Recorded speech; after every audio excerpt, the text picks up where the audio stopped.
Good morning बच्चों। आज कक्षा 8वीं में भूगोल का अध्ययन करेंगे हम लोग। भूगोल का तीसरा अध्याय का भाग 3, जिसमें आपने पहले भाग 1 में खनिज की किसे कहते हैं, खनिज को किस प्रकार से निकाला जाता है, दूसरे भाग में खनिज की क्या क्या उपयोगिता है, इसके बारे में पढ़े थे आप लोग। अब है भाग 3 में। भाग 3 में हम लोग पढ़ेंगे कि ऊर्जा के आधार पर जिसमें जल विद्युत का उत्पादन कैसे किया जाता है, और ऊर्जा के जो विभिन्न स्रोत हैं इसमें जैसे आपका दिया है सौर ऊर्जा, पवन ऊर्जा, परमाणु ऊर्जा, भूतापीय ऊर्जा और बायोगैस ज्वारीय ऊर्जा, इन लोग के बारे में अध्ययन करेंगे। जल विद्युत क्या है? जल विद्युत आप लोगों ने पढ़ा होगा, उसके पहले वाले कक्षा में भी पढ़े होंगे कि जल के द्वारा विद्युत का उत्पादन करना जल विद्युत कहलाता है। और उसी के आधार पर देखेंगे, यहाँ पर हम लोग बांध बनाते हैं नदियों में। बड़ी बड़ी जो नदियाँ होती हैं वहाँ पर बांध बनाया जाता है। बांध बनाकर उसमें जनरेटर फिट किया जाता है और टरबाइन फिट किया जाता है। टरबाइन से जो बांध रहता है उसमें पाइप लगा हुआ होता है, और पाइप से टरबाइन के ऊपर से उसमें आता है तो पानी गिरता है, जिसके कारण से वो बहुत तेजी से घूमता है और उसमें घर्षण पैदा होता है, जिससे विद्युत का उत्पादन होता है। तो जल विद्युत के बारे में आज हम लोग पढ़ेंगे। तो जल विद्युत क्या है इसमें देखेंगे। बांधों में वर्षा का जल जो कि नदियों में क्या होता है, एकत्रित होकर रहता है, और एकत्रित होकर जो एकत्रित किया जाता है उसको बांध के द्वारा किया जाता है। वहाँ पर एक ऊंचाई में से गिरने के लिए संग्रहित किया जाता है। बांध के अंदर एक पाइप के द्वारा, यहाँ पर पाइप द्वारा बहता है, जो पानी रहता है वो पाइप के द्वारा बहता है, और इसमें जल बांध के नीचे स्थित टरबाइन के ऊपर गिरता है और घूमते हुए ब्लेड जनरेटर को विद्युत के लिए घुमाते हैं। यह जल विद्युत कहलाता है। इसमें जो बांध रहता है, बांध में पाइप के द्वारा जो जल संग्रहित रहता है, पाइप के द्वारा, पाइप से जो पानी बहता है वो टरबाइन से होते हुए ब्लेड में गिरता है और वो बहुत तेजी से घूमता है और उससे घर्षण पैदा होता है, जिससे जल विद्युत का उत्पादन किया जाता है। और उसी के आधार पर देखेंगे ये इसका उत्पादन सबसे अधिक कहाँ कहाँ पर किया जाता है। जल विद्युत केंद्र में हमारे यहाँ भारत में खास करके जैसे भाखड़ा नागल बांध बनाया गया है, इंदिरा गांधी जो बनाया गया है, भाखड़ा नागल बांध है, गांधी सागर है, नागार्जुन सागर है, ये जो बांध बनाए गए हैं इनमें हम लोग जल विद्युत का उत्पादन करते हैं। और इसके अलावा देखेंगे ऊर्जा के गैर परंपरागत जो स्रोत हैं वो कौन कौन से हैं। गैर परंपरागत स्रोत है जो जीवाश्म ईंधन के बढ़ते उपयोग से ऊर्जा में गैर परंपरागत स्रोत का अभाव उत्पन्न हो रहा है, क्योंकि जैसे जैसे हम लोग ये सब जो है गैर परंपरागत जो जीवाश्म ईंधन के बढ़ते हुए उपयोग से जो ऊर्जा में गैर परंपरागत स्रोतों का जो अभाव उत्पन्न हो रहा है, ऐसा अनुमान किया जाता है कि यदि वर्तमान दर पर इसका उपयोग लगातार होता रहेगा तो इन ईंधनों में का भंडार समाप्त हो जाएगा। हम लोगों ने पहले वाले पाठ में जो संसाधन वाला पाठ है उसमें पढ़े थे, जो संभाव्य संसाधन है, नवकरणीय संसाधन है, अनवीकरणीय संसाधन है। ये संसाधन किस प्रकार के हैं? जो अनवीकरणीय संसाधन कहलाते हैं, क्योंकि जो प्रकृति प्रदत्त है, प्रकृति के द्वारा हमको प्राप्त होता है और उसको हम लगातार अगर दोहन करते रहेंगे तो क्या होगा, एक समय के बाद वो समाप्त हो जाएगा, और समाप्त होने में फिर उसको जब बनना रहेगा तो बनने के लिए कई साल लगते हैं, कई हजारों साल लगते हैं। तो अगर हम इसका लगातार दोहन करते रहे तो वो एक समय के बाद समाप्त हो जाएगा। इसलिए जो गैर परंपरागत जो तरीके से, जैसे हम लोग इसमें दिया है आपका, जैसे सौर ऊर्जा है, पवन ऊर्जा है, परमाणु है, भूतापीय है, ज्वारीय है और बायोगैस के माध्यम से ऊर्जा का उत्पादन करते हैं। तो इसमें देखेंगे सबसे पहले हम लोग कौन सा है, सौर ऊर्जा। सौर ऊर्जा क्या है? सूर्य के द्वारा जो ऊर्जा उत्पन्न होती है उसे हम सौर ऊर्जा कहते हैं। जैसे जगह जगह पर सोलर प्लांट लगाकर क्या करते हैं, जल विद्युत का उत्पादन किया जाता है। उसी प्रकार से और कई सारे काम किए जाते हैं। इसमें सूर्य की ऊष्मा और उसके प्रकाश ऊर्जा हमारे लिए प्रतिदिन अनुभव की जा सकती है। सूर्य से प्राप्त सौर ऊर्जा और यहाँ पर सेलों में विद्युत उत्पादन करने के लिए प्रयोग किया जाता है ना। जो सोलर प्लांट लगाया जाता है, सोलर प्लांट के द्वारा क्या किया जाता है, जल विद्युत का उत्पादन किया जाता है। इसमें कई ऐसे स्रोत होते हैं। इसमें सेलों को सौर पैनलों में के तापन व प्रकाश के लिए क्या करते हैं, शक्ति उत्पन्न करने के लिए यहाँ पर जोड़ा जाता है। जो सौर ऊर्जा का जो लगाया जाता है सोलर प्लांट, उसके द्वारा क्या किया जाता है, उसमें पाइप लगाकर और उसमें जिस प्रक्रिया के द्वारा विद्युत का उत्पादन किया जाता है उसमें उस प्रकार से किया जाता है।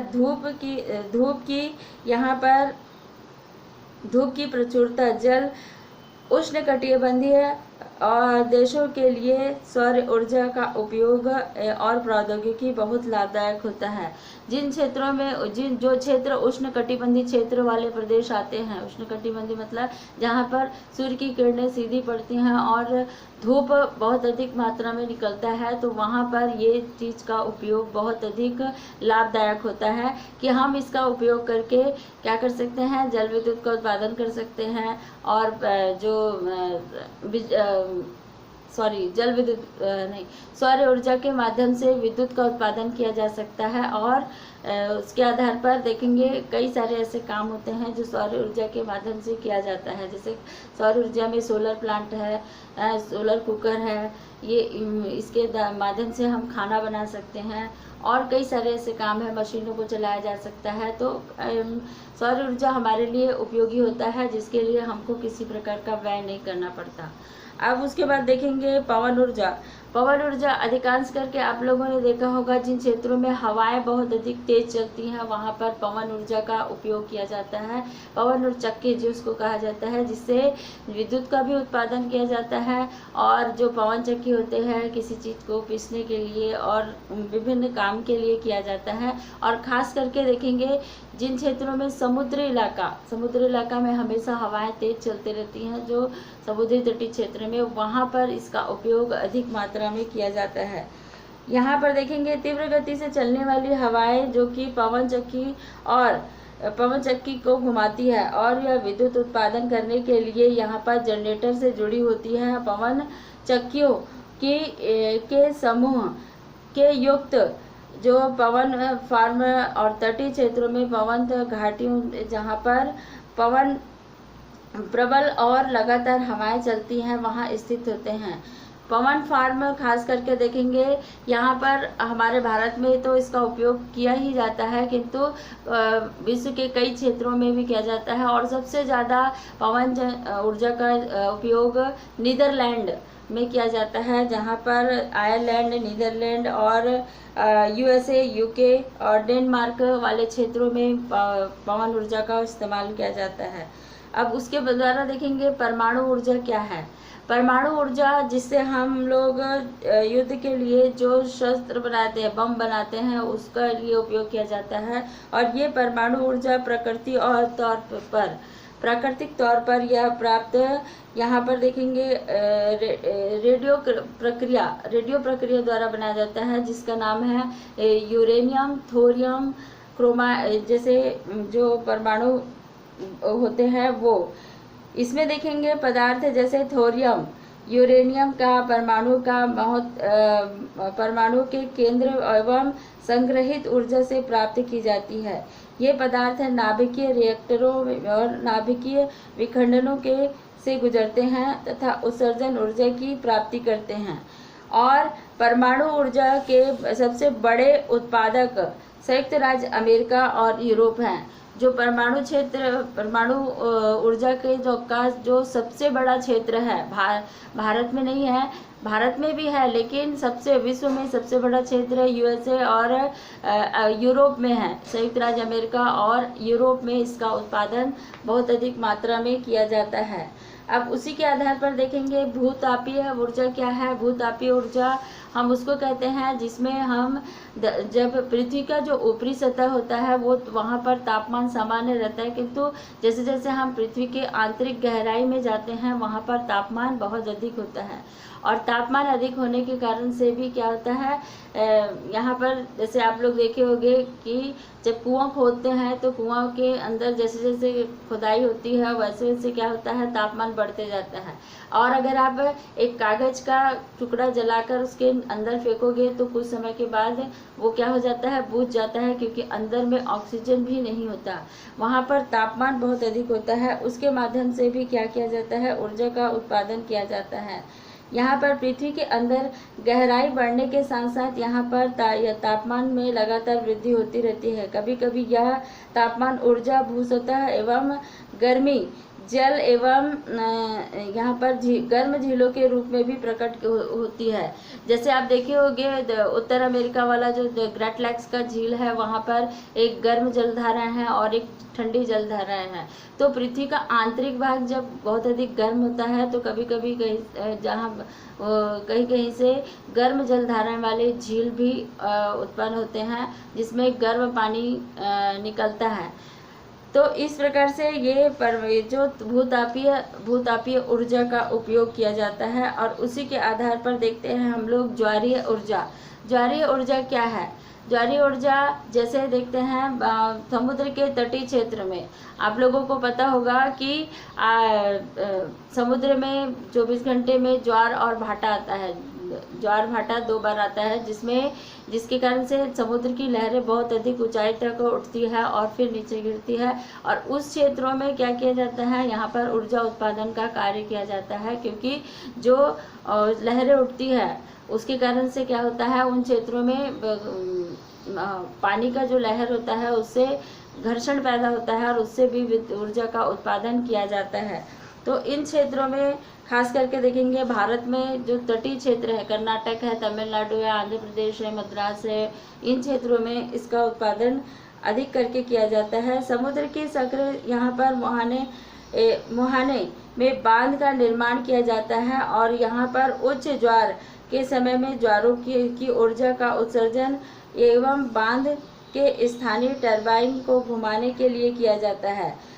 और ये खास करके देखेंगे जो विदेशों में है, जो रूस, फ्रांस और भारत के में कच्छ की खाड़ी पर विशाल ज्वारीय ऊर्जा का उत्पादन किया जाता है। जो कच्छ की खाड़ी है गुजरात के पास में, बॉम्बे से लगा हुआ है उधर पे, तो वो भी समुद्र तटीय क्षेत्र है, तो वहाँ पर भी ये ज्वारीय ऊर्जा का उत्पादन किया जाता है। अब देखते हैं बायोगैस। बायोगैस क्या है? बायोगैस में देखेंगे जीवाश्म के द्वारा, यहाँ पर देखेंगे जैविक और अवशिष्ट पदार्थ जिसमें पेड़ पौधे होते हैं, जीव जंतु होते हैं, उनके जो अवशिष्ट पदार्थों से जैविक क्रियाओं के द्वारा जो बायोगैस बनाया जाता है, जिसको हम ईंधन के रूप में उपयोग करते हैं, उसको हम बायोगैस कहते हैं। इसमें जैविक अपशिष्ट जैसे मृदा, पौधे, जीव जंतु के अवशेषों और पशुओं का गोबर, रसोई में अवशिष्ट को गैसीय ईंधन में बदला जा सकता है,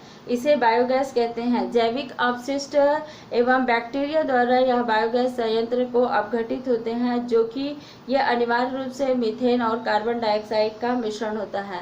जो बायोगैस का बनाया जाता है वो खास करके कौन कौन से गैस होते हैं, मीथेन और कार्बन डाइऑक्साइड गैसों का मिश्रण होता है, जिसमें जीवाश्म के जैविक क्रियाओं के द्वारा क्या होता है, इसमें अपशिष्ट पदार्थों के द्वारा क्या किया जाता है, इसमें ऊर्जा का उत्सर्जन किया जाता है, जिसको हम ईंधन के रूप में, बायोगैस के रूप में ईंधन खाना बनाने के लिए करते हैं। तो ये ऊर्जा का विभिन्न प्रकार है और इसमें आपको आप पुस्तक को अच्छे से अध्ययन करेंगे और अच्छे से उसमें एक एक छोटा छोटा जो प्रश्न है उसको आप निकाल कर याद करोगे। ठीक है, थैंक यू।